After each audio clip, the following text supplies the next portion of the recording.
కొత్తగా ఏర్పడిన ధర్మకర్తల మండలి దేవస్థానం అభివృద్ధికి కృషి చేయాలని డిప్యూటీ స్పీకర్ కనుమూరు రఘురామకృష్ణరాజు కోరారు. పశ్చిమ గోదావరి జిల్లా కాళ్లకూరులో కొలువైన శ్రీ వెంకటేశ్వర స్వామి ధర్మకర్తల మండలి ప్రమాణ స్వీకార కార్యక్రమం జరిగింది.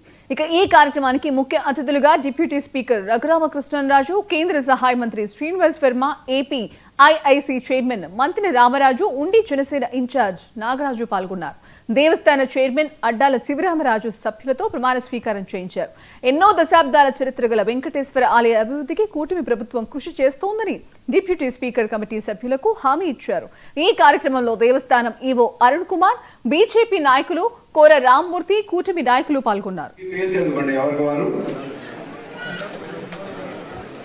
అనుజయును ఖచ్చితంగా నమ్మకముగా నాకు చేతనైనంత వరకు, నాకు తెలిసినంత వరకు నాకు విధించబడిన సర్వ బాధ్యతలను ఎలాంటి భయము, ప్రీతి, ఆప్యాయత, వేషములు కానీ లేకుండా పై సంస్థ నేను నా పరిపాలనార్థమై వచ్చిన ఏ విషయమును కానీ ధర్మకర్తగా నాకు తెలియజేయబడిన అందరికన్నా ముఖ్యంగా ఈరోజు ప్రమాణ స్వీకారం చేసిన అధ్యక్షుడు అడ్డాల శివరామరాజు వాళ్ళ టీం మెంబర్స్కి అందరికీ కూడా నా హృదయపూర్వక అభినందనలు.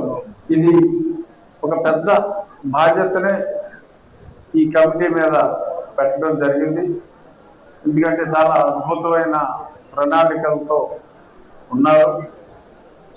ఈ దేవాలయం చుట్టూ 4 పక్కల నడిచే విధంగా మానవ విధులాగా నడిచే భక్తులు నడిచే ఏర్పాటు చేయటం, అలాగే ఒక మంచి ఆ ఎదురుకుండా ఉన్న స్థలంలో ఒక మంచి కళ్యాణ మంటపం కూడా ఈ ప్రాంత వాసులందరికీ కూడా వీలుగా ఉండేలా ఒక మంచి కళ్యాణ మండపం, ఎయిర్ కండిషన్ కళ్యాణ మండపం, మంచి పార్కింగ్ ఫెసిలిటీస్ అన్ని కూడా ఉండేలాగా చేయాలని చాలా మంచి తలంపుతో